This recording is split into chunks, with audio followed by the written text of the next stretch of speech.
Habari za wakati huu mtazamaji wa Mango TV, na mimi ni Jazaka Rajabu, na kipindi ambacho kipo hewani kwa sasa ni Jamii Mpya, na leo tutakwenda kuzungumza mambo mbalimbali ya kijamii, hasa zile story ambazo wanapiga wanajamii wapya wakiwa mtaani au wakiwa wamekaa sehemu, kikiwa kikundi kimekaa sehemu, wanapiga story gani. Nipo na mwanadada mmoja hapa ambaye naye ni miongoni kati ya wanajamii wapya. Atajitambulisha jina lake ili tuweze kumjua zaidi. Dada, habari yako? Salama. Mzima? Niko poa. Unaitwa nani? Kwa jina naitwa Oliva. Amesema anaitwa Oliva. Kwa hiyo tunapenda kumuuliza maswali mengi ambayo yanahusiana na jamii. Kuna story ambazo wanajamii wengi wanapenda sana kuzipiga wakiwa mtaani. Wewe unafikiri ni story gani ambayo watu wanaipenda sana wakiwa mtaani wanaipiga, ambao ni wanajamii wapya? Mimi wanapenda stori za michezo. Yaani nikikaa hivi na watu wakapiga stori tofauti na za michezo, huwa tu nitanyanyuka nitaondoka.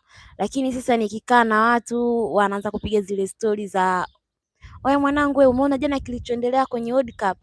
Jana sijui Bayern Munich amefanyaje, Bayern Munich amempiga mtu ngapi huko, yaani huwa anafurahi sana. Yaani napenda kukaa na share nao vitu.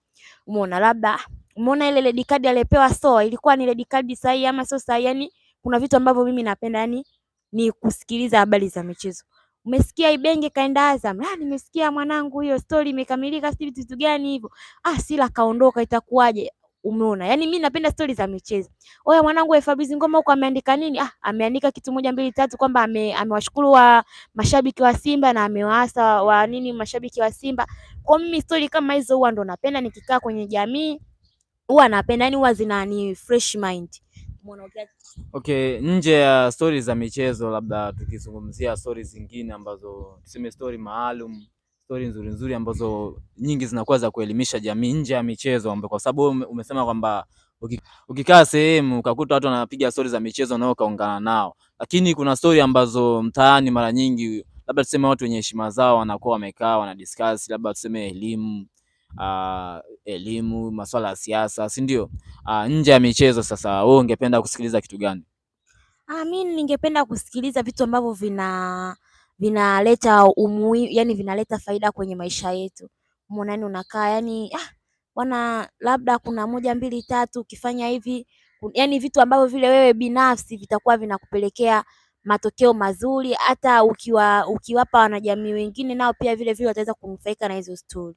Umeona, ukiachana na hizo story za michezo, kwamba mtakaa na jamii mtajadili kitu gani cha kufanya, labda mtaani kwenu labda kuna wizi. Jamani, kuna wizi sasa hivi, watu wanaibiwa, watu wanakabwa, watu wanapola. Yaani tufanye kitu gani?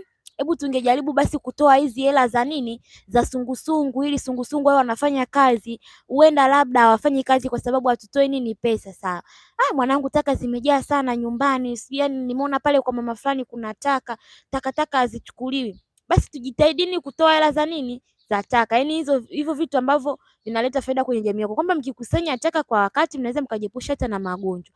Lakini pia mkitoa hela za ulinzi mnaweza mkajiepusha, mkajiweka kwenye hali ya usalama, hamkabwi, hamfanyi kitu chochote. Na kingine, yani kitu ambacho kinaleta faida kwenye jamii nzima, watoto. Umeona? Unajua kwamba labda binti au mwanafunzi anasoma lakini kuna tabia ambazo yeye anazifanya si astahili kuzifanya.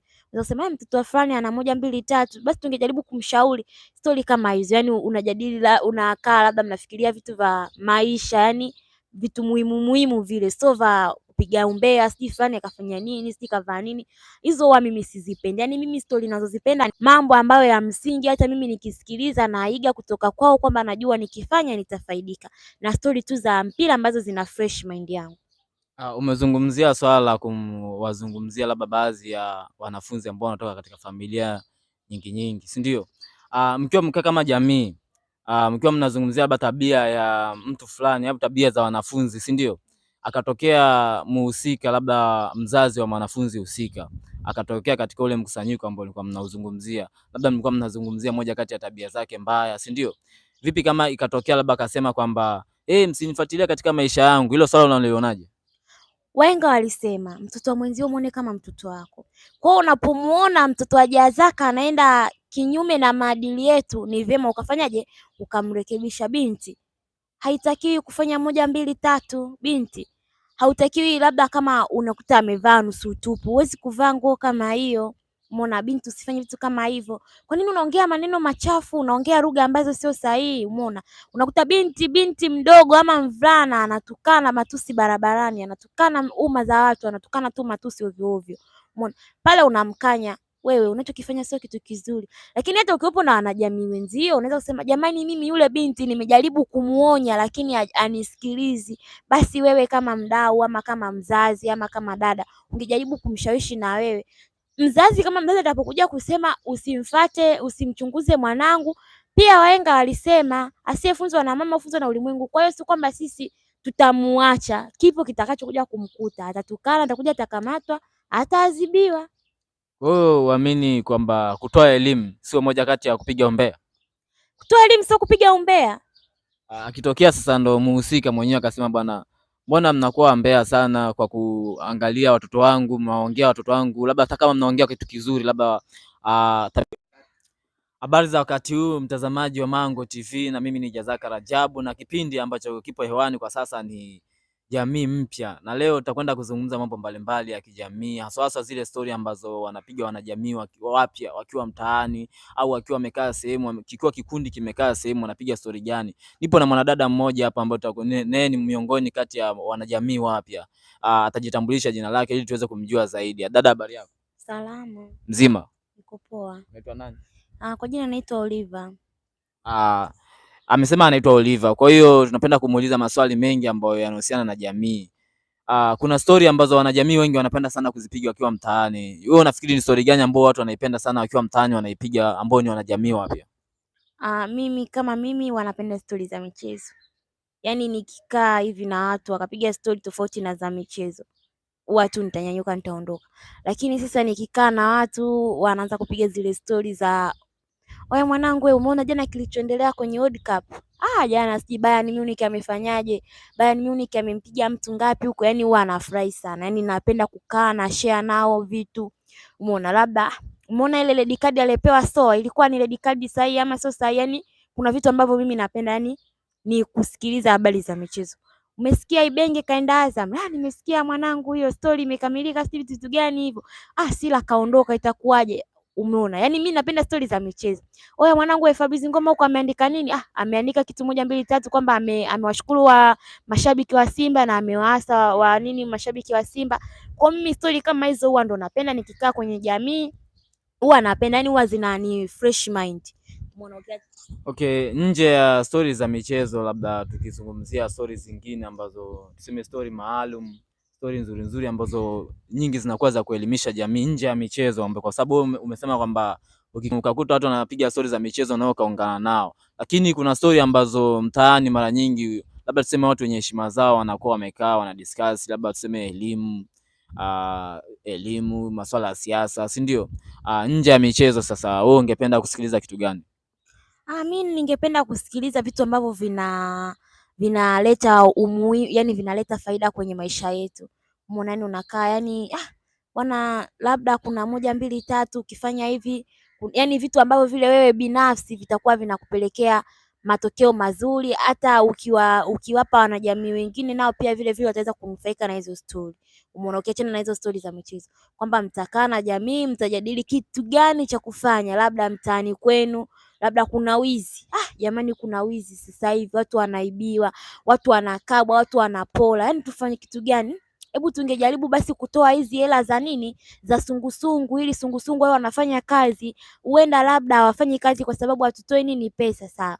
Mwanangu, taka zimejaa sana nyumbani. Yaani nimeona pale kwa mama fulani kuna takataka hazichukuliwi. Basi tujitahidini kutoa hela za nini, za taka. Yaani hivyo vitu ambavyo vinaleta faida kwenye jamii yako, kwamba mkikusanya taka kwa wakati mnaweza mkajiepusha hata na magonjwa. Lakini pia mkitoa hela za ulinzi mnaweza mkajiweka kwenye hali ya usalama, hamkabwi, hamfanyi kitu chochote. Na kingine, yani kitu ambacho kinaleta faida kwenye jamii nzima, watoto. Umeona, unajua kwamba labda binti au mwanafunzi anasoma lakini kuna tabia ambazo yeye anazifanya si astahili kuzifanya. Unasema mtoto fulani ana 1 2 3, basi tungejaribu kumshauri stori kama hizo. Yani unajadili, unakaa labda mnafikiria vitu vya maisha, yani vitu muhimu vile, sio vya kupiga umbea, sijui fulani akafanya nini, sijui kavaa nini. Hizo huwa mimi sizipendi. Yaani mimi stori ninazozipenda ni mambo ambayo ya msingi hata mimi nikisikiliza naiga kutoka kwao kwamba najua nikifanya nitafaidika. Na stori tu za mpira ambazo zina fresh mind yangu. Umezungumzia swala la kuwazungumzia labda baadhi ya wanafunzi ambao wanatoka katika familia nyingi, si ndio? Mkiwa mkaa kama jamii, mkiwa mnazungumzia labda tabia ya mtu fulani au tabia za wanafunzi, si ndio? Akatokea muhusika labda mzazi wa mwanafunzi husika, akatokea katika ule mkusanyiko ambao mlikuwa mnauzungumzia, labda mlikuwa mnazungumzia moja kati ya tabia zake mbaya, si ndio? Vipi kama ikatokea labda akasema kwamba msinifuatilie katika maisha yangu, hilo swala unalionaje? Wahenga walisema mtoto wa mwenzio muone kama mtoto wako. Kwa hiyo unapomuona mtoto wa jazaka anaenda kinyume na maadili yetu, ni vyema ukafanyaje? Ukamrekebisha. Binti haitakiwi kufanya moja mbili tatu. Binti hautakiwi, labda kama unakuta amevaa nusu tupu, huwezi kuvaa nguo kama hiyo. Umeona binti, usifanye vitu kama hivyo. Kwa nini unaongea maneno machafu, unaongea lugha ambazo sio sahihi? Umeona, unakuta binti mdogo ama mvulana anatukana matusi barabarani, anatukana umma za watu, anatukana tu matusi ovyo ovyo. Umeona, pale unamkanya wewe, unachokifanya sio kitu kizuri. Lakini hata ukiwepo na wanajamii wenzio, unaweza kusema jamani, mimi yule binti nimejaribu kumuonya lakini anisikilizi. Basi wewe kama mdau ama kama mzazi ama kama dada, ungejaribu kumshawishi na wewe. Mzazi kama mzazi atapokuja kusema usimfate, usimchunguze mwanangu, pia wahenga walisema asiyefunzwa na mama hufunzwa na ulimwengu. Kwa hiyo si kwamba sisi tutamuacha, kipo kitakachokuja kumkuta, atatukana, atakuja atakamatwa, ataadhibiwa. Kwa hiyo uamini kwamba kutoa elimu sio moja kati ya kupiga umbea? Kutoa elimu sio kupiga umbea. Akitokea sasa ndo muhusika mwenyewe akasema, bwana, mbona mnakuwa wambea sana kwa kuangalia watoto wangu, mnaongea watoto wangu, labda hata kama mnaongea kitu kizuri labda lakini akatokea mzazi muhusika akasema kwamba nyinyi ni wambea, mnafuatilia sana maisha ya watu, hiyo ni nzuri kweli? Huo sio umbea. Yaani kuna kitu, yaani umbea labda mmekaa hivi mnaanza kumsema Jazaka, yaani Jazaka sijui uko, yaani kuna umbea na ile kukaa. Labda mimi nimeshakwambia mara ya kwanza kwamba mimi hapa nimeenda labda kwa Steve nikamwambia Steven, unachokifanya sio kizuri mdogo wangu. Kwa nini unafanya moja mbili tatu? Akawa bado hajajirekebisha. Nitakufuata wewe Jazaka, namuonea huruma yule mtoto. Vitu anavyovifanya si sahihi kwake. Hebu jaribu kuongea naye. Sio umbea, nimekushawishi wewe uende ukaongee naye tena. Umbea tunakuwa tunamtetea. Yaani ule mtoto amebadilika alafu atumwambie, ule ndo umbea. Okay, sawa. Huyu alikuwa ni Oliver akimaliza kama hivyo kwamba ukiwa unamzungumzia mtoto wa mtu fulani kwamba unazungumzia labda tabia yake mbaya kwa ajili ya kumpanga na kumpa elimu ambayo inatakiwa, sio umbea. Na hii ilikuwa ni jamii mpya, na umeona vitu vingi vikizungumziwa hapa na mwanadada Oliver, vitu ambavyo vinahusiana na jamii mpya. Mimi ni Jazaka Rajabu na hii ni Mango TV, na usikose kusubscribe, kushare na kucomment ili kwa ajili ya kupata taarifa zetu mbalimbali.